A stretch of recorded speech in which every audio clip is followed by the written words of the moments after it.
हूं कि ये हफ्ता जो है, जो पिछले हम लगातार लेंट के समय से हम फास्टिंग करते आ रहे थे, आज का ये जो दिन है ये आखिरी दिन है, ये आखिरी हफ्ता है, ये जो हफ्ता है, हालेलुया, आखिरी हफ्ता है। हो सकता है कि कुछ भाई बहनों ने यानी कि ना रखा हो, पर मैं गुजारिश करता हूं कि सच में ये हफ्ता जो है ना, सच में हम क्या कर सकते हैं परमेश्वर के लिए? कुछ नहीं कर सकते, कुछ नहीं कर सकते। पर इस हफ्ते में आपसे सच में गुजारिश करता हूं कि परमेश्वर के लिए कीजिए, ताकि परमेश्वर को भी पता लगे ये मेरा जन मेरे लिए कर रहा है। याद रखिए, मैं आपको ये नहीं कहता कि आप भूखे रहिए। परमेश्वर को कभी ये पसंद नहीं होगा कि परमेश्वर के बच्चे तड़पे भूख में बीमार रहे, ये परमेश्वर को पसंद नहीं है। फास्टिंग रखिए, उपवास रखिए।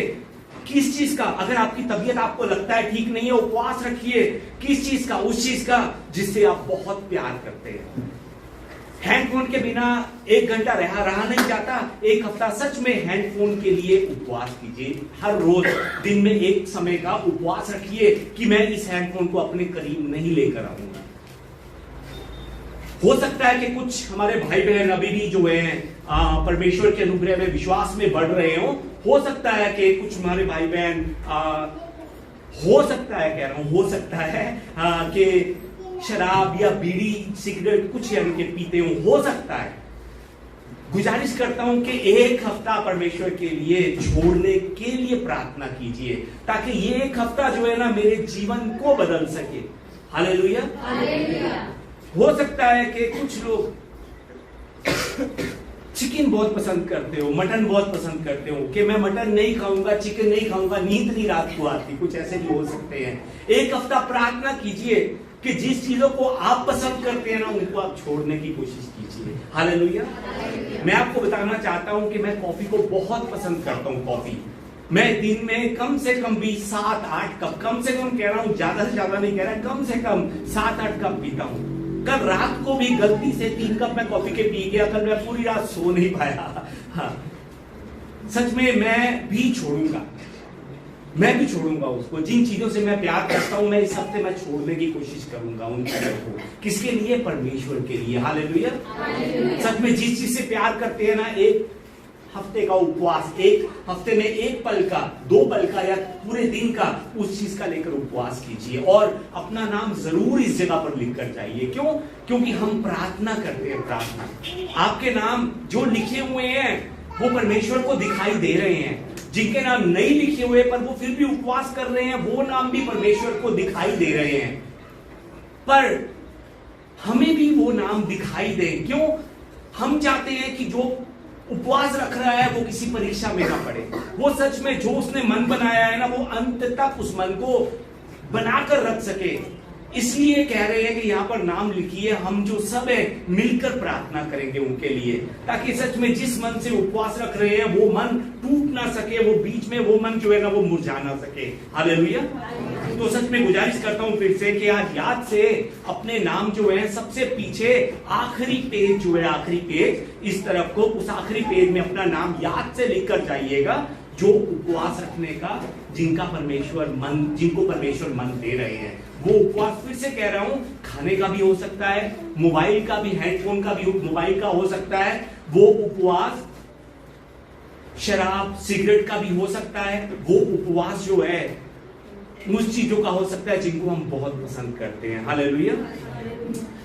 तो आइए हम वचन की तरफ को अब आगे बढ़ते हैं। आज हमारे परमेश्वर का वचन जो हम देखने के लिए जा रहे हैं वो मत्ती की पुस्तक से है। मत्ती की पुस्तक चैप्टर नंबर 21 अध्याय 1 से लेकर 9 तक। मत्ती की पुस्तक अध्याय 21 आयत 1 से लेकर 9 तक। आइए हम सब खड़े होकर परमेश्वर का आदर करने वाले मन से एक एक कर परमेश्वर के वचनों को हम पढ़ते हुए आगे बढ़ते हैं। पहली आयत मैं पढ़ता हूं और दूसरी आयत आप सबसे पढ़ने की गुजारिश करता हूं। जब वे यरूशलेम के निकट पहुंचे और जैतून पहाड़ पर बतफगे के पास आए, तो यीशु ने 2 चेलों को यह कहकर भेजा, आगे के गांव में जाओ, वहाँ पहुँचते ही एक लड़की बंधी हुई है और उसके साथ बच्चा तुम्हें मिलेगा, कोई खोलकर मेरे पास ले आओ। यदि तुमसे कोई कुछ कहे तो कहो कि प्रभु को इनका प्रयोजन है, तब वह तुरंत उन्हें भेज देगा। यह इसलिए हुआ कि जो वचन भविष्यद्वक्ता के द्वारा कहा गया था वह पूरा हो। कि सिय्योन की बेटी से कहो, देख तेरा राजा तेरे पास आता है, वह नम्र है और गधे पर बैठा है, वरन लाटू के बच्चे पर। चेलों ने जाकर जैसा यीशु ने उनसे कहा था वैसा ही किया। और गधी और बच्चे को लाकर उस पर अपने कपड़े डाले और वह उन पर बैठ गया।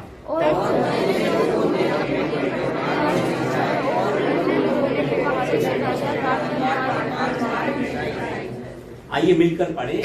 और जो भीड़ आगे आगे जाती और पीछे पीछे चली आती थी, पुकार पुकार कर कहती थी कि दाऊद की संतान को होशाना, धन्य है वह जो प्रभु के नाम से आता है, आकाश में होशाना, आमीन। आइए हम अपनी जगह पर बैठे।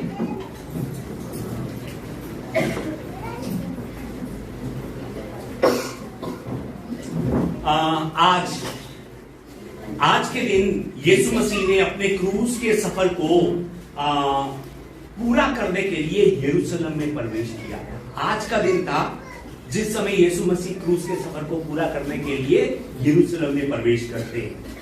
आज के दिन को लोग जो हैं वो पैशन संडे या फिर पैशन वीक की शुरुआत, हालेलुया, आज के दिन को लोग पैशन संडे या पैशन वीक की शुरुआत जो है ना वो कहते हैं। ये जो आज का जो दिन है ना, जो पैशन संडे, पैशन वीक की शुरुआत, एक्चुअली 4वीं शताब्दी से यानी कि 4th सेंचुरी से इस दिन को मनाना शुरू किया गया था। उससे पहले इस दिन को नहीं मनाते थे। 4वीं सेंचुरी से इस दिन को मनाना शुरू किया गया। पर एपिस्कोपल, एंगेलियन और लुथेनियन जो चर्चेस हैं, उन्होंने 1928 में इस पैशन संडे का जो नाम है बदलकर पाम संडे रख दिया। पाम संडे, पहले इसका नाम पाम संडे नहीं था 4वीं शताब्दी में। इसका नाम जो है 1928वीं शताब्दी में इन 3 डिनोमिनेशंस ने, एपिस्कोपल, एंगेलियन और लुथेनियन, ये जो 3 डिनोमिनेशंस हैं, इन्होंने नाम जो है पाम संडे रख दिया। क्यों? कई कारण थे, कई कारण। वो कारण आज समझाने का दिन नहीं है। फिलहाल मैं आपको बताना चाहता हूं कि शुरू से आज के दिन का नाम पाम संडे नहीं था। आज के दिन को पैशन संडे कहा जाता था। आज के दिन को पैशन वीक की शुरुआत कहा जाता था। आज के दिन बहुत से लोग खजूर की टहनियों को याद करते हैं। यहां पर भी आप देखेंगे तो खजूर की टहनियां लगी होंगी। बहुत से लोग जो है ना खजूर की टहनियों को याद करते हैं। पर क्या आपको मालूम है कि यीशु मसीह के जो चेले थे, उनमें से किसी का भी ध्यान, किसी का भी फोकस इन टहनियों पर नहीं था। जब हम मत्ती की पुस्तक को देखते हैं, 21 की 8 नंबर आयत को देखते हैं, जो आज का वचन था, उसमें मत्ती लिखता है, यीशु मसीह का चेला जो है वो लिखता है कि लोगों ने पेड़ से डालियां काट कर मार्ग में बिछाई। कौन सी डालियां है ये मत्ती के लिए जरूरी नहीं था। मरकुस की पुस्तक 11:8 में मरकुस लिखता है कि लोगों ने खेतों में से डालियां काट काट कर फैला दी। लोगों ने खेतों में से क्या काट कर फैला दी? डालियां। कौन सी डाली है ये जरूरी नहीं है मरकुस के लिए भी। लूका जो है, लूका यीशु मसीह का जो सेवक है, वो तो डालियों का जिक्र भी नहीं करता। सिर्फ डालियों का जिक्र जो है ना, खजूर की डालियां, उसका जिक्र जो है सिर्फ यूहन्ना में है। यूहन्ना 12:13 को जब हम देखते हैं, सिर्फ यूहन्ना में लिखा हुआ है खजूर की डालियां ली और उससे भेंट करने को निकले। यानी कि मैं आपको कहना चाहता हूं, मैं आपको यह समझाना चाहता हूं कि यीशु मसीह के किसी भी चेले का जो फोकस है वो खजूर की डालियां हैं। कौन सी डालियां? इस पर नहीं है कि हाँ लोग जो थे स्वागत करने के लिए डालियां तोड़ कर लेकर आए। सिर्फ यूहन्ना इस बात को फोकस करता है। ये खजूर की डालियां जो है ना, हमारे लिए ये शायद बहुत महत्व रखती हैं। कुछ लोग जो है ना खजूर की डालियों को देखकर आज के दिन में खजूर की डालियों को हाथ में पकड़ना चाहते हैं। कुछ लोग तोड़ के अपने घरों को लेकर जाना चाहते हैं। क्यों?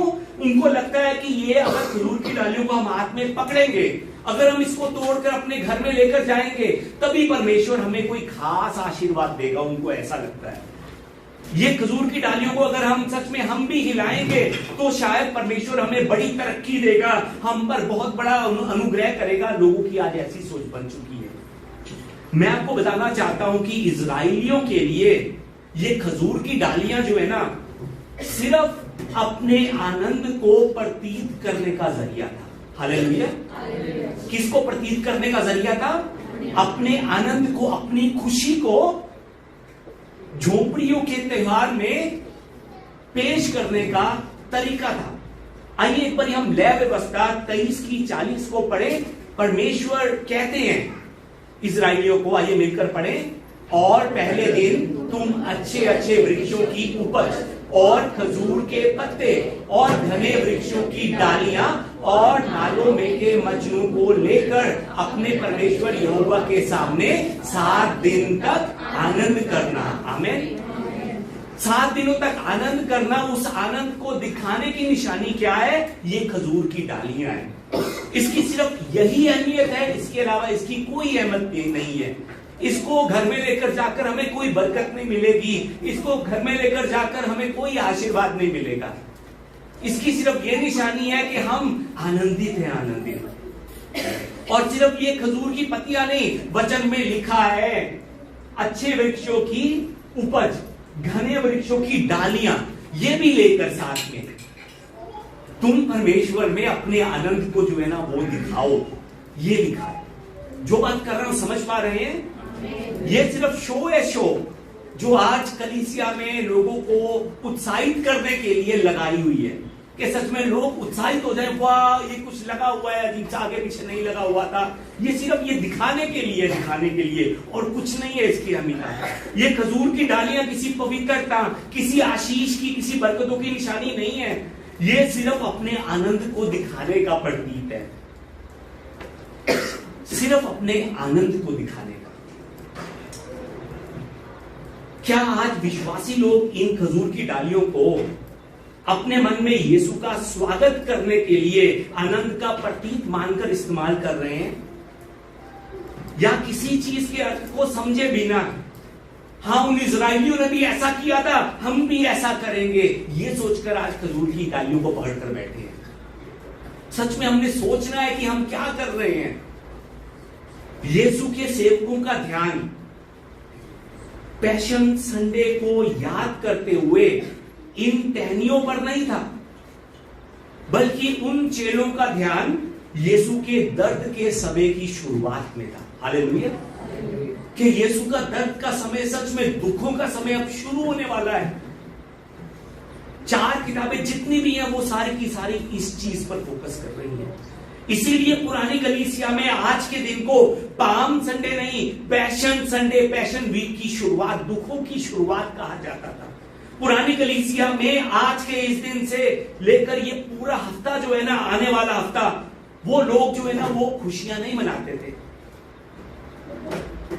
आज से वो लोग जो है ना वो खुशियां नहीं मनाएंगे। वो लोग आज से पूरा हफ्ता परमेश्वर के बलिदान को, परमेश्वर के प्रेम को और ज्यादा गहराई से याद करते हुए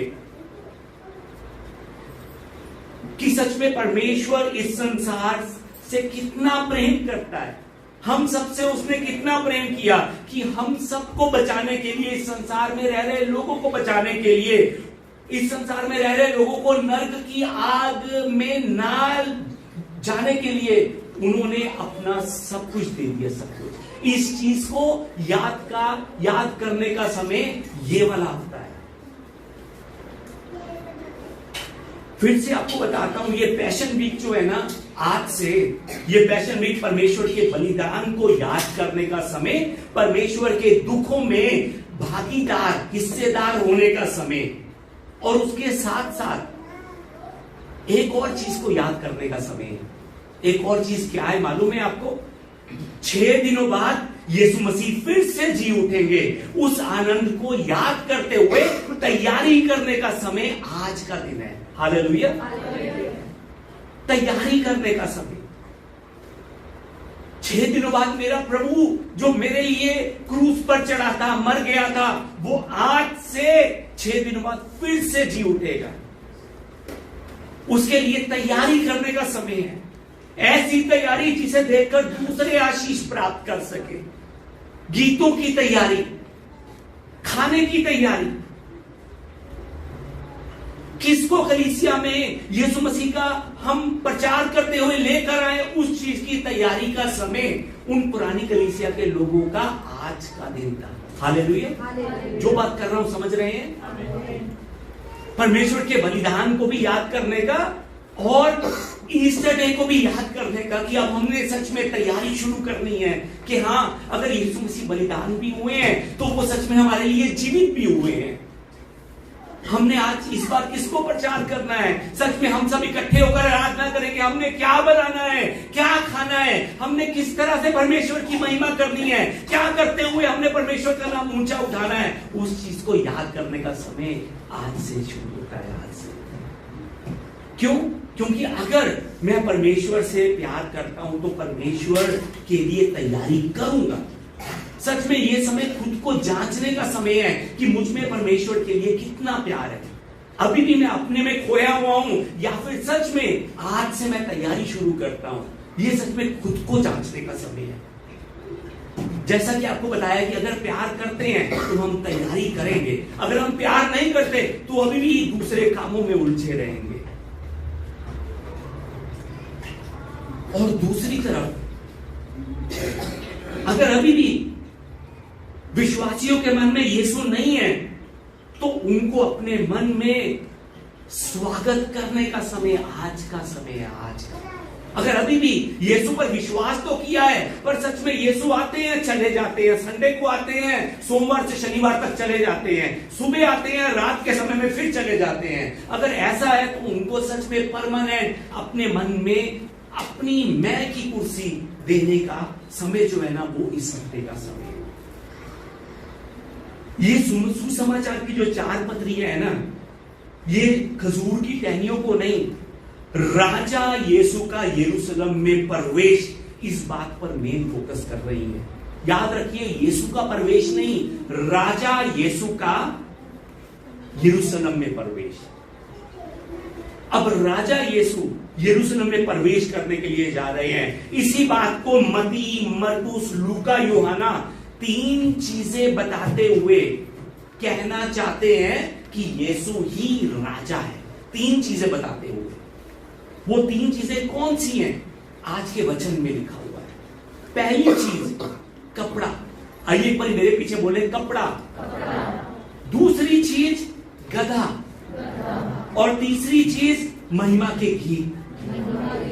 इन 3 चीजों के बारे में ये चारों मत्ती, मरकुस, लूका, यूहन्ना ये चारों चीजों को बताते हुए, इन 3 चीजों पर फोकस करते हुए ये कहते हैं कि यीशु ही राजा है, यीशु ही। अब कैसे ये 3 चीजें जो है यीशु के राजा होने की निशानी है, उसके बारे में हम देखते हैं। पहला क्या बताया था आपको? कपड़ा। एक तस्वीर आपको दिखाता हूं। ये तस्वीर देखेंगे तो सच में तस्वीर जो है देखने में कितनी अच्छी है। लोग जो है रास्ते में कपड़े बिछा रहे हैं, यीशु मसीह आ रहे हैं, डालियां भी जो है वो भी बिछा रहे हैं। क्यों? यीशु मसीह का स्वागत कर रहे हैं। ये तस्वीर देखने में बहुत अच्छी है, पर मैं आपको बताना चाहता हूं ये तस्वीर बहुत ही सुंदर है, बहुत ही अच्छी है, पर यह तस्वीर गलत है। गलत क्यों गलत है? 8 नंबर आयत में फिलहाल इस तरह से लिखा हुआ है, 8 नंबर आयत, और बहुतेरे लोगों ने अपने कपड़े मार्ग में बिछाए, लिखा हुआ है कपड़े। अब मैं आपको यह बताना चाहता हूं, ये वो कपड़े नहीं है कि जब यीशु मसीह आए और ये फटाफट अपने घर को भागते हुए गए और 10 मिनट में कपड़े उठाकर ले आए और इन्होंने रास्ते में अपने बिछा दिए वो कपड़े। ये वो कपड़े नहीं है, ये वो कपड़े हैं जो उन लोगों ने उस समय पहने हुए थे। अपने कपड़े जो उन्होंने पहने थे यीशु का स्वागत करने के लिए उतारकर यीशु के मार्ग पर बिछाए। हालेलुया। ये कपड़े, इजराइलियों के कपड़े, आपको मैं बताना चाहता हूं कि बहुत ही सिंपल है। अगर आप ये फोटो देखेंगे तो हम देख सकते हैं बहुत ही सिंपल कपड़े हैं।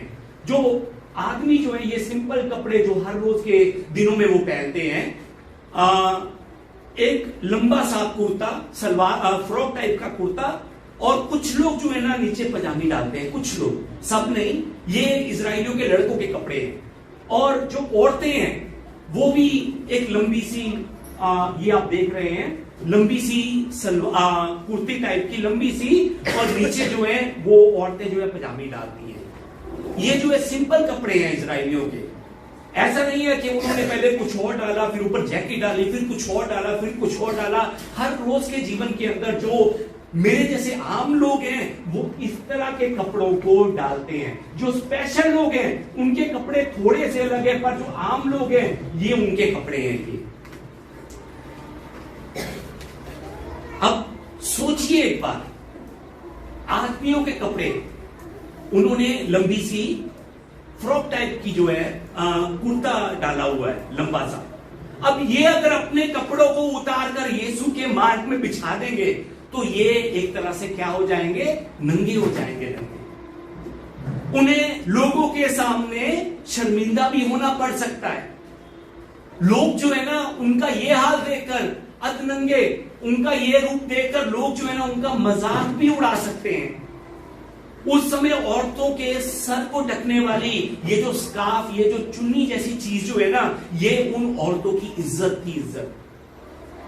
उन औरतों ने भी अपनी जो चुन्नी जो है ना वो यीशु के रास्ते में बिछा दी। उन लोगों ने यीशु के स्वागत में अपने कपड़े को बिछाकर रास्ते में रख दिया। क्या मतलब हुआ इसका? इसका अर्थ यह हुआ कि मैं कुछ भी नहीं हूं, मेरी इज्जत नहीं, प्रभु तेरी महिमा हो, तेरी महिमा।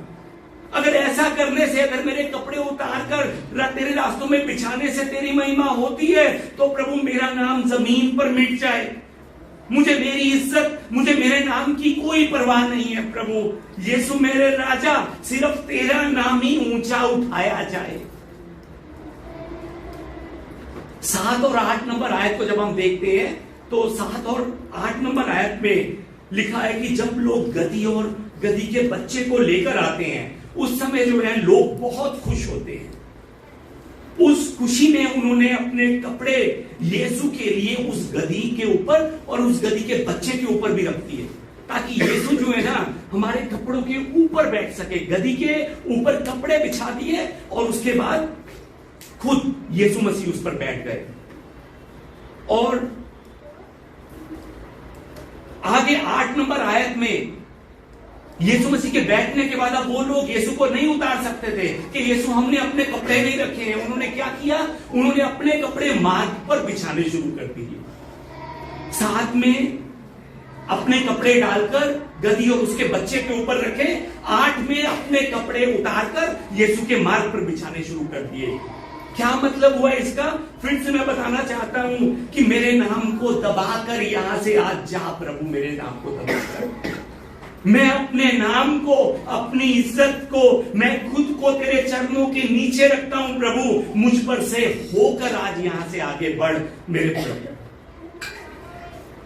जो बात कर रहा हूं समझ पा रहे हैं?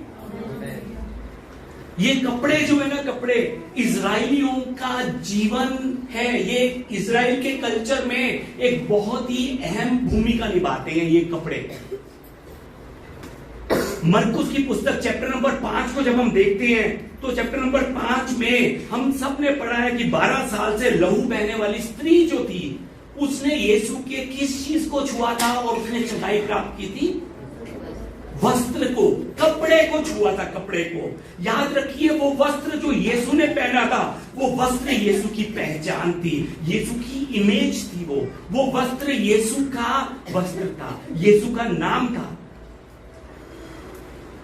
पहले समूएल की पुस्तक जब हम देखते हैं, पहले समूएल चैप्टर नंबर 24 में हम जान सकते हैं कि दाऊद के पास जिस समय साउल जो है वो गुफा में टॉयलेट करने के लिए छुपा होता है, उस समय दाऊद जो है उसको मारना चाहता है पर वो नहीं मारता, बल्कि क्या करता है दाऊद? साउल का जो कपड़ा उसने डाला है उसका एक कॉर्नर जो है ना वो फाड़ देता है, तलवार से काट देता है। वचन में पढ़ा है आपने? नहीं पढ़ा है? वो साउल को मार सकता था, पर वो साउल को नहीं मारता। साउल का एक कपड़े का हिस्सा जो है ना वो फाड़ देता है। और 24 की 5 नंबर आया जब हम देखते हैं ना पहले समूएल, उसमें इस तरह से दाऊद कहता है, इसके पीछे दाऊद साउल के बागे की छोर काटने से पछताया।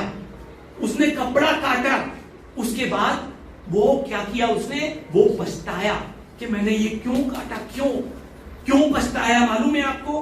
क्योंकि वो कपड़ा साउल के राजा होने की निशानी था। इजराइल के कल्चर में मैं आपको बताना चाहता हूं कि इजराइल के कल्चर में इजराइल के कपड़े बहुत ही ज्यादा अहम भूमिका निभाते हैं। उन कपड़ों से उनकी पहचान होती है, उन कपड़ों में उनकी इमेज छुपी है, उनकी इज्जत कपड़ों में छुपी है। इस समय ये इजराइली भी यीशु का स्वागत अपने कपड़ों को जमीन पर बिछाते हुए कर रहे हैं। क्यों कर रहे हैं? क्योंकि यीशु इनका राजा है। हालेलुया। यीशु इनका राजा है, इसलिए ये काम वही कर सकता है जिसका राजा यीशु हो। नहीं तो कोई भी अपने कपड़े को नहीं बिछा सकता, अपनी इज्जत को, अपने नाम को यीशु के लिए नहीं जमीन पर रख सकता। सिर्फ वही कर सकता है जिसका राजा यीशु हो। आप भी इस पाम संडे को, इस पैशन संडे को ऐसे ही मत जाने दीजिए। आज पाम संडे है, इस तारीख को ऐसे ही मत जाने दीजिए। आज सच में हमने भी अपने नाम को, अपने घमंड को, अपनी जिद को, अपनी मैं को यीशु के सामने रखना है और यीशु से प्रार्थना करनी है कि यीशु मसीह मेरे प्रभु आज इसे दबाकर आगे बढ़, इसे दबाकर आगे बढ़ और मेरे मन में प्रवेश कर, मेरे मन में। क्यों? क्योंकि मैं भी चाहता हूं कि तू मेरे मन का राजा हो। तू हालेलुया। सच में आज इस पैशन संडे को ऐसे ही मत जाने दीजिए। आज यीशु से प्रार्थना कीजिए कि मेरे मन में आ, पर मेरे मैं को दबाकर, मेरी जिद को दबाकर। पहली चीज कपड़ा। दूसरी चीज जो हमने याद रखनी है वो है गधा, गधी और उसका बच्चा। जब हम 21 की 1 और 2 नंबर आयत को पढ़ते हैं तो 21 की 1 और 2 में हम जान सकते हैं कि यीशु मसीह अपने 2 चेलों को जो पास में गांव में है वहां पर जाने के लिए कहते हैं और वहां पर उन्हें एक गधी और उस गधी का बच्चा मिलेगा, तुम उसे खोलकर मेरे पास ले आना, ये कहते हैं। और आगे 3 नंबर आयत जब हम देखेंगे, उस 3 नंबर आयत में इस तरह से लिखा है कि उस गधी के बच्चे को या फिर उस गधी को खोलते हुए यदि कोई तुमसे पूछे तो तुम कहना कि प्रभु को इसकी प्रयोजन है, प्रभु को इसकी जरूरत है। हालेलुया। किसको जरूरत है? प्रभु को जरूरत है, तुम ये कहना। अब एक बार सोचिए ये 2 चेले गधी और उसके बच्चे को जो है वो खोल रहे हैं। ये 2 चेले, उनका मालिक उनसे आकर पूछे कि तुम इन्हें कहां पर लेकर जा रहे हो, तुम इन्हें क्यों खोल रहे हो, तो इन्हें क्या कहना है? इन्हें कि प्रभु को इनकी जरूरत है, प्रभु को। अब एक बार फिर से सोचिए, मैं जो हूं ना, मैं चेला हूं। सोचिए कि मैं चेला हूं और आप गधी और गधी के बच्चे के मालिक हैं। हम अनजान हैं, आप मुझे नहीं जानते और मैं आपको नहीं जानता। मैं आकर आपके घर के बाहर खड़ी हुई गधी और गधी के बच्चे को खोल रहा हूं। आप ऊपर से आ जाते हैं और आकर मुझसे पूछते हैं कि इसे कहां लेकर जा रहा है, तो मैं क्या कहूंगा कि प्रभु को इसकी जरूरत है। तो आप मुझे क्या कहेंगे? अच्छा ले जा, ऐसा कहेंगे। आप अगर मालिक है तो सच में मुझसे पूछेंगे कौन सा प्रभु, किस प्रभु को जरूरत है, मुझे बता तो सी। पता होगा तभी आप देंगे, ऐसे कैसे दे देंगे अपनी चीजें दूसरे को। पर वचन में लिखा है जब तुम कहोगे कि प्रभु को इसकी जरूरत है, प्रभु को इसका प्रयोजन है, तब वो क्या करेगा? तुरंत तुरंत उसी समय वो जो है तुम्हें दे देगा, तुरंत दे देगा, तुमसे कोई सवाल नहीं करेगा। क्यों सवाल नहीं करेगा?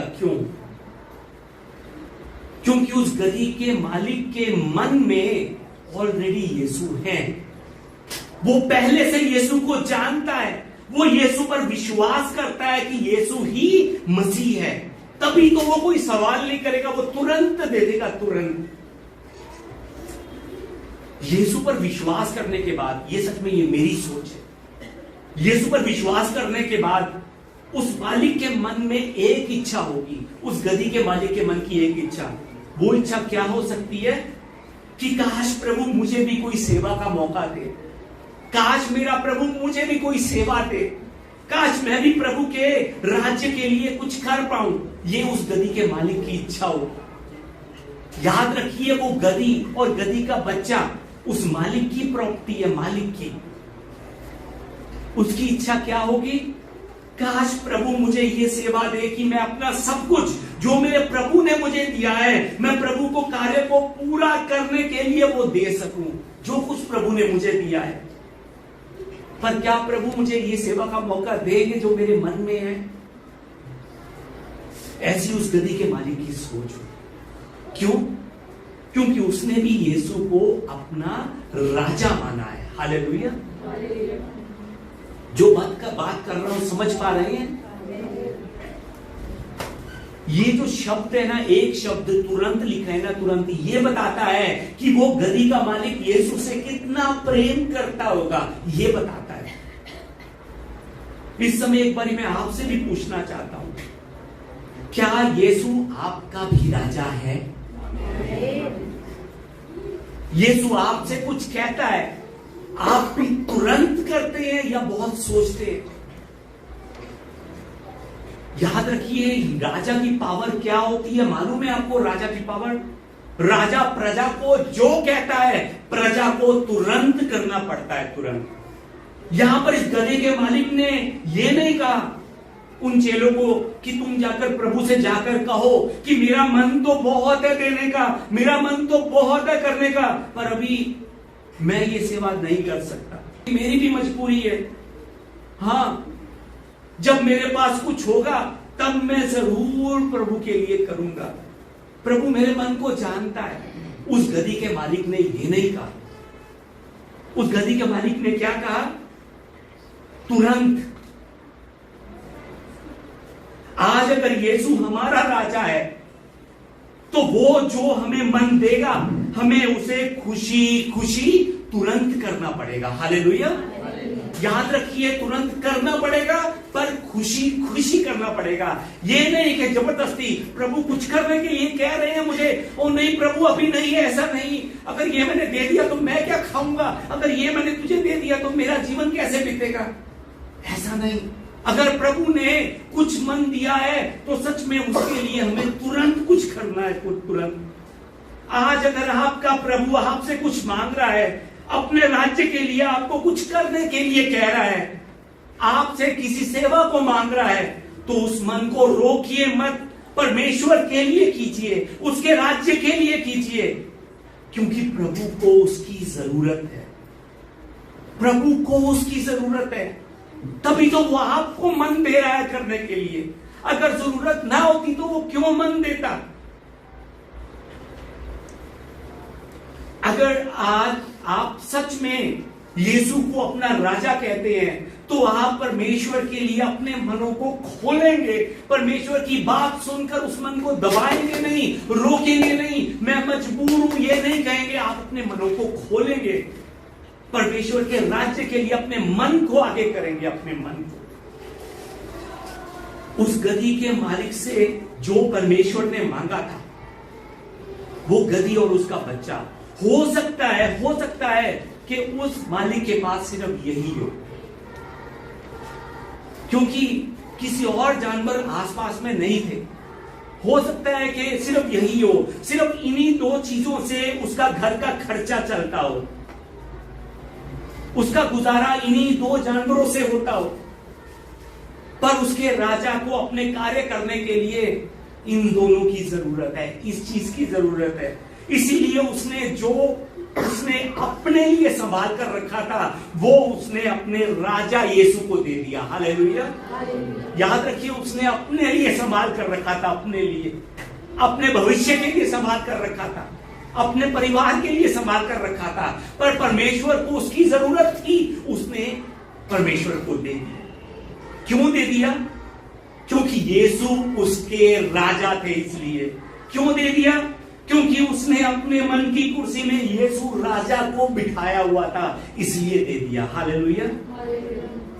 याद रखिए, अगर यीशु हमारे मन का भी राजा है ना, तो वो जो हमें मन देगा, हमें वो खुशी खुशी करना पड़ेगा। ये प्रजा का कर्तव्य है, प्रजा का। पहली निशानी क्या बताई थी? कपड़ा, दूसरी गधा, और तीसरी महिमा का गीत। जब हम 9 नंबर आयत को देखते हैं, 9 नंबर आयत को आइए हम एक बार मिलकर पढ़ें ऊंची आवाज में एक साथ। जो भीड़ आगे आगे जाती और पीछे पीछे आती थी, पुकार पुकार कर कहती थी कि दाऊद की संतान को होशाना, धन्य है वह जो प्रभु के नाम से आता है, आकाश में होशाना। हालेलुया। आइए परमेश्वर के नाम से पहले जोर से बड़ी तालियां।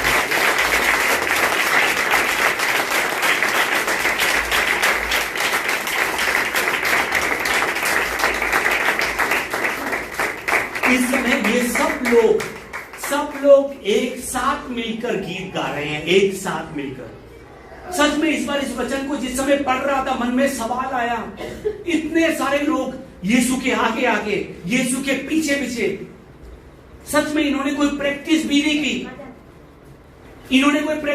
की, इन्होंने गीत के बोल को भी इन्होंने याद नहीं किया। क्या हम प्रैक्टिस करते हुए गीत के बोल को याद करें? इनको गीत की ट्यून भी शायद एक साथ कैसे मिलाएंगे? ये हमने एक साथ पढ़ा, एक साथ। आइए एक बार हम फिर से पढ़े, दाऊद की संतान, यहां से एक साथ पढ़े। आइए शुरू करें। दाऊद की संतान को होशाना, धन्य है वह जो प्रभु के नाम से आता है, आकाश में होशाना। आमीन। सच में हमने प्रैक्टिस की है, तभी एक साथ पढ़ रहे हैं। उन लोगों ने इस गीत की प्रैक्टिस भी नहीं की, उन्होंने ट्यून क्या है वो भी याद नहीं की, पर उन सब ने मिलकर एक साथ प्रभु के गीत को गाया, एक साथ मिलकर। कैसे? सच में कैसे एक साथ मिलकर ये गीत गा सके? कैसे? जब हम भजन संहिता 118 को देखते हैं ना, 118 का भजन जो है ना, वो आज की जो हमने आयत पढ़ी है वो है। ये 118 का भजन इजराइल के लोग फसह के पर्व के समय में गाते हैं, 118 का भजन। और ये जो 118 का भजन है, ये जो है ना जीत के लिए धन्यवाद का, परमेश्वर के धन्यवाद का भजन है। ये इजरायली लोग इस समय रोम की गुलामी में है। जिस समय यीशु मसीह इस समय प्रवेश कर रहे हैं ना, इस समय ये इजराइल के लोग रोम की गुलामी में अपना जीवन बिता रहे हैं। इस गुलामी में रहते हुए ये जो लोग हैं, इस गीत को अपने बच्चों को सिखाते थे। क्यों? क्योंकि फसह के पर्व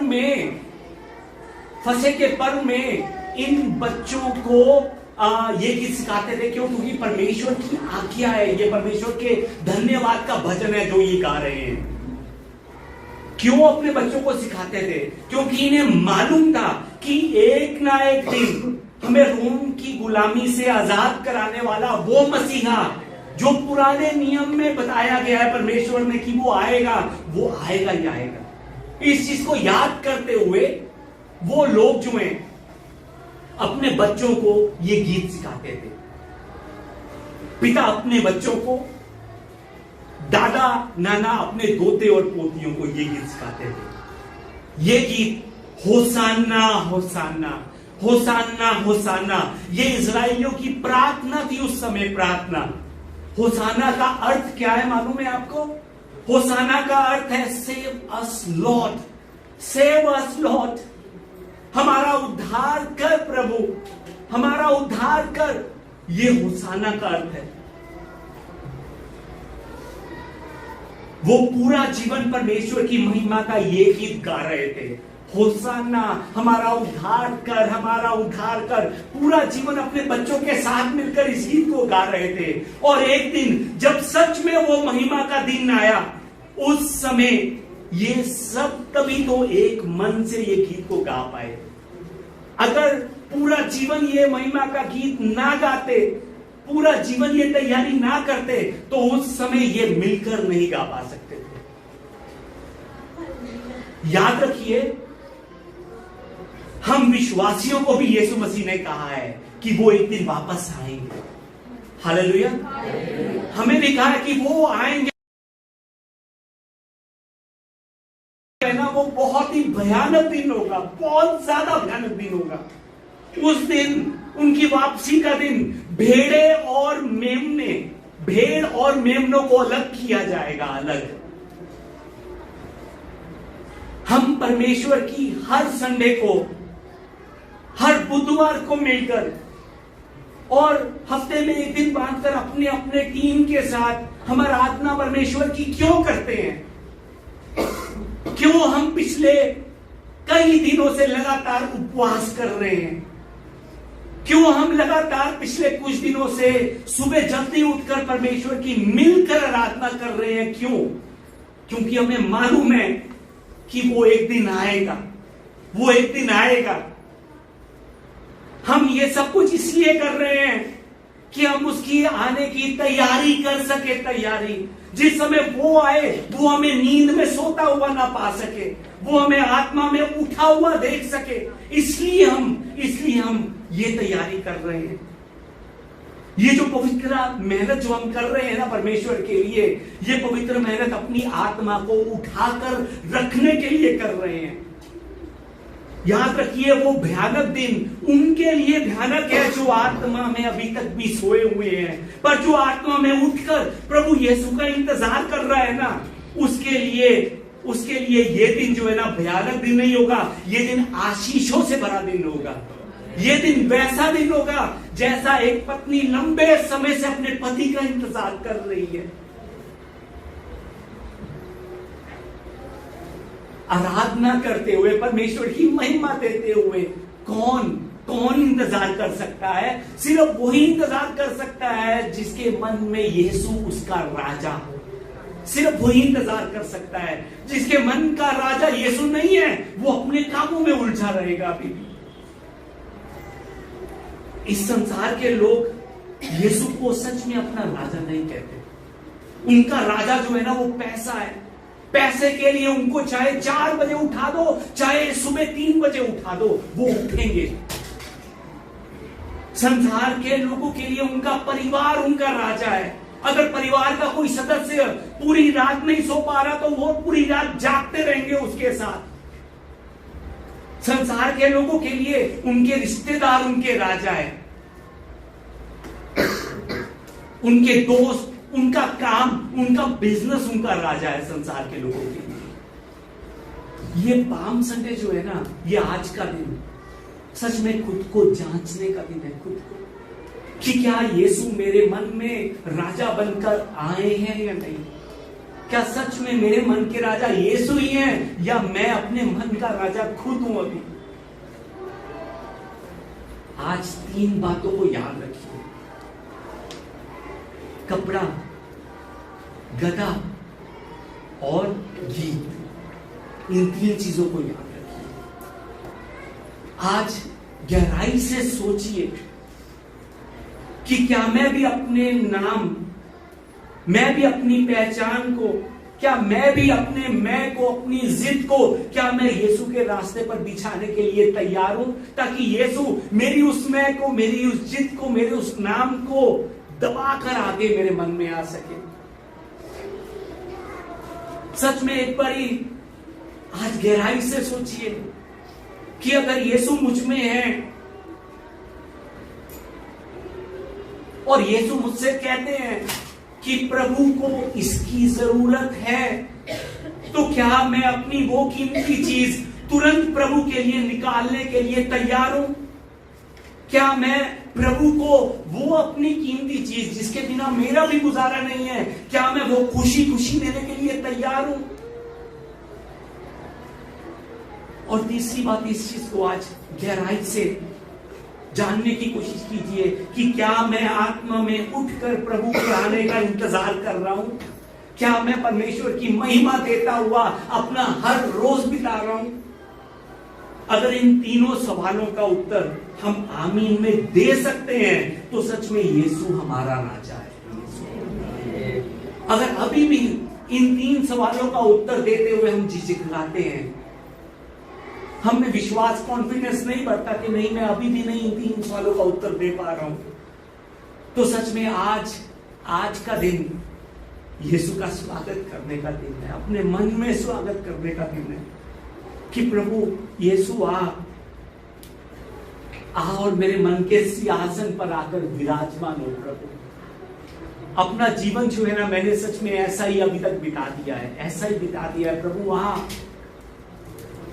आज आकर मेरे मन में जो मैं है ना, मेरे मन में जो मेरा मैं जो मुझे अभी तक चला रहा था, आज प्रभु उस मन को, उस मैं को मिटाकर यीशु आप उस राजा की कुर्सी पर आकर बैठिए, ताकि आज से मेरा मैं मुझे ना चला पाए, यीशु आप मुझे चला पाए। आप आइए इस समय हम परमेश्वर से प्रार्थना करें। हो सकता है कि ये तीनों सवाल किसी के लिए बहुत भारी है।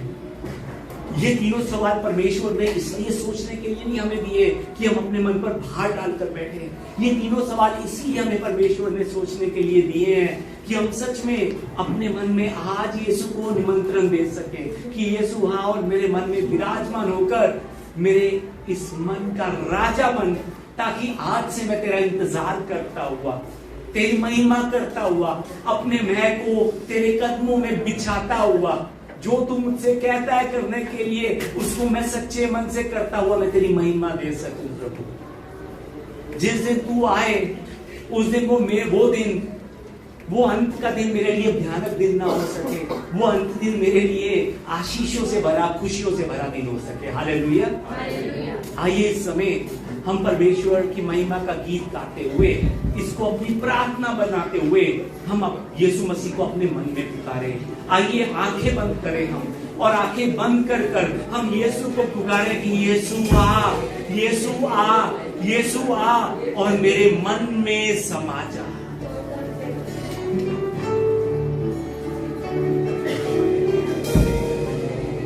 ओ पिताजी,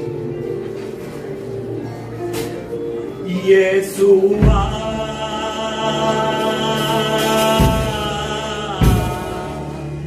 यीशु आ,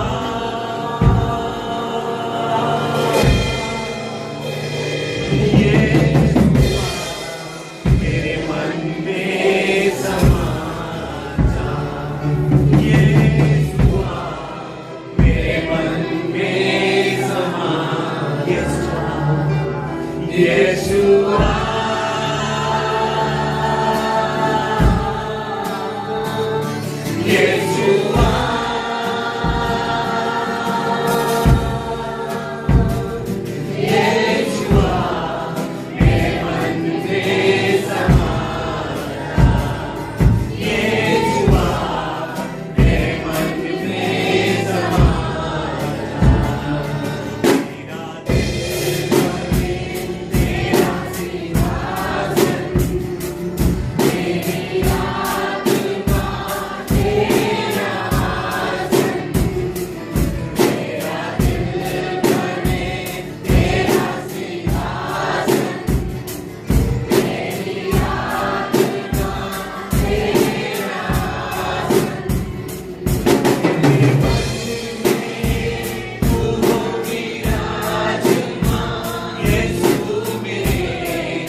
यीशुआ मेरे मन में समा।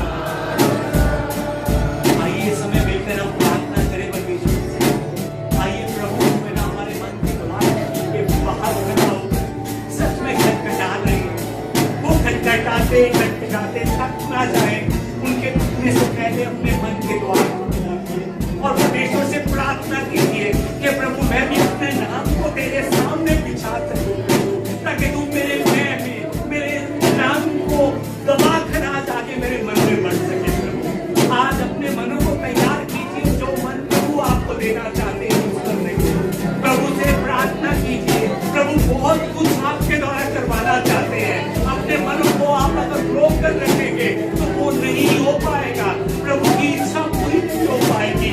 प्रभु जो मन आपको करने के लिए दे रहे हैं उसको करने के लिए प्रभु के साथ बढ़िए और साथ साथ प्रभु को आज प्रार्थना कीजिए कि प्रभु मैं पूरा जीवन तेरा इंतजार करता हुआ मैं तेरे साथ चल सकूं। तेरे आने के दिन का इंतजार करता हुआ मैं अपने मन में तुझे बसाता हुआ आगे बढ़ सकूं। मेरा परमेश्वर प्रभु जी मदद कीजिए। प्रभु ओ यीशु मसीह आइए प्रभु जी, हमारे मनों में आइए प्रभु जी। हम अपने मन के द्वारों को आपके लिए खोल रहे हैं प्रभु जी। आइए और मेरे मन के राजा बनिए प्रभु जी। मुझे भी नहीं पता था अभी तक मैं अपने मन का राजा बना हुआ था। मुझे भी नहीं मालूम था अभी तक मैं जो करना चाहता था वो कर रहा था। मुझे भी नहीं मालूम था कि मैं संसार के पीछे चलता था। प्रभु जी मदद कीजिए कि प्रभु जी आज प्रभु जी मेरे मैं को खत्म कर दीजिए, मेरी जिद को खत्म कर दीजिए, मेरे नाम को आज मिटा दीजिए प्रभु और पिता की राजा की कुर्सी पर आकर बैठ जाइए प्रभु जी। यीशुआ यीशुआ यीशुआ मेरे मन में समा जा। यीशुआ मेरे मन में समा जा। यीशुआ मेरे मन में समा जा। यीशुआ मेरे मन में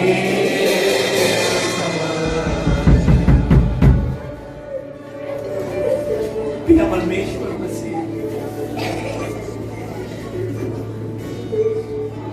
प्रभु जी धन्यवाद प्रभु जी। इस पत्थर भरे मन को प्रभु जी आज आपने पीड़ा कर प्रभु जी छुआ। धन्यवाद प्रभु जी। पिता परमेश्वर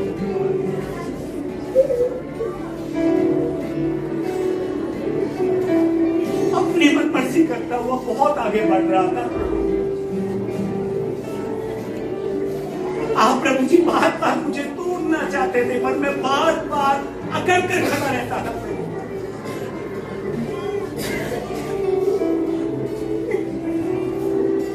प्रभु जी आज आपने उन इस्राएलियों के जीवन को बताया, दिखाया, जिन्होंने आपको अपना राजा स्वीकार किया।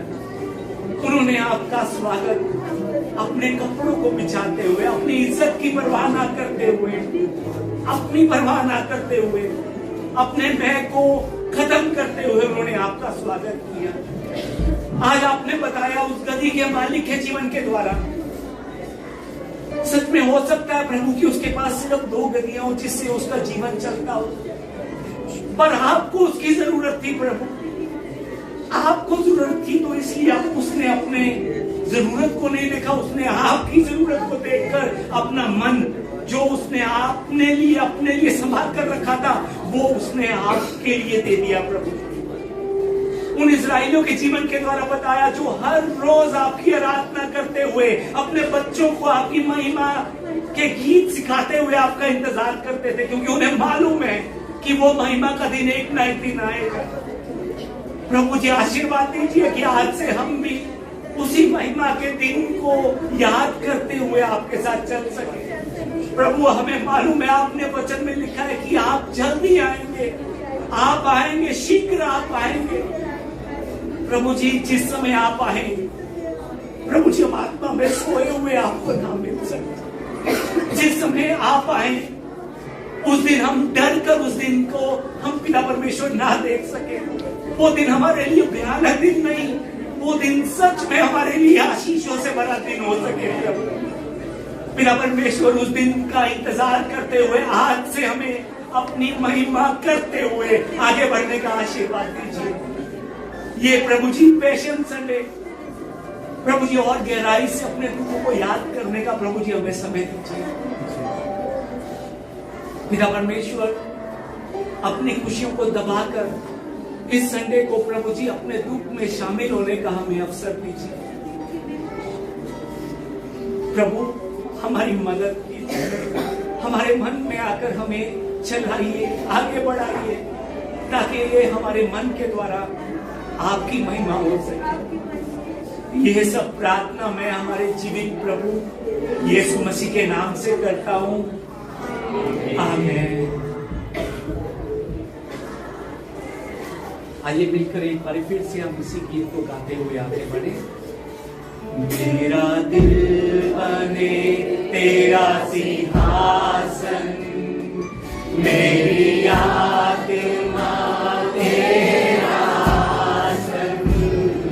मेरा दिल बने तेरा सिंहासन, मेरी आत्मा तेरा आसन। मेरे मन में तू विराजमान, यीशु मेरे, तू है बड़ा महान। मेरे मन में तू विराजमान, यीशु मेरे, तू है बड़ा तेरी रोशनी चमके, मेरी बातों से तेरी खुशबू महके। मेरे चेहरे पे तेरी रोशनी चमके, मेरी बातों से तेरी खुशबू महके।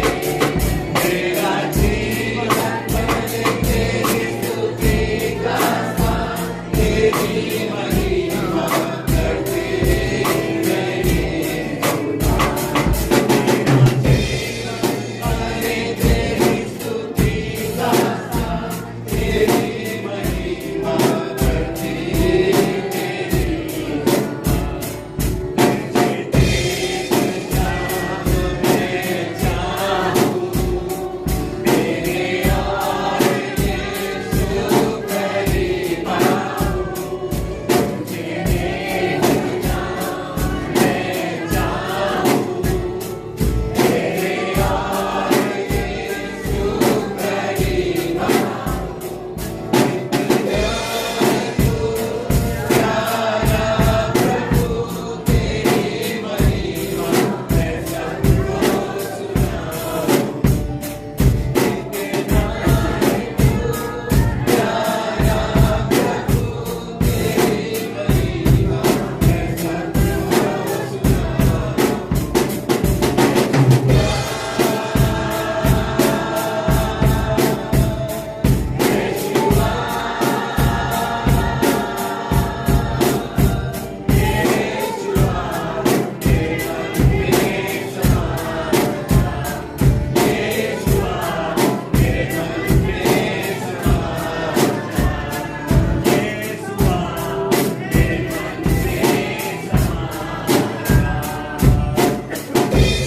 आइए मिलकर हम हमारे प्रभु के द्वारा सिखाई गई प्रार्थना एक आवाज में करें।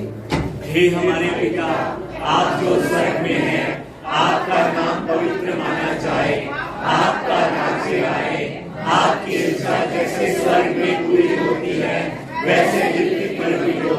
हमारे दिल पर की रोटी आज हमें दीजिए, और जिस प्रकार हमने अपने अपराधियों को क्षमा किया है, वैसे ही आप भी हमारे अपराधों को क्षमा कीजिए। आप हमें परीक्षा में मत डालिए, परंतु बुराई से हमें बचा लीजिए, क्योंकि राज्य और पराक्रम और महिमा सदा आपके ही है। आमीन। पिता परमेश्वर के आशीर्वाद से, हमारे प्रभु यीशु मसीह के प्रेम के साथ, और आज भी हमें छूने वाले, हमारी आत्मा को छूने वाले पवित्र आत्मा की सामर्थ के साथ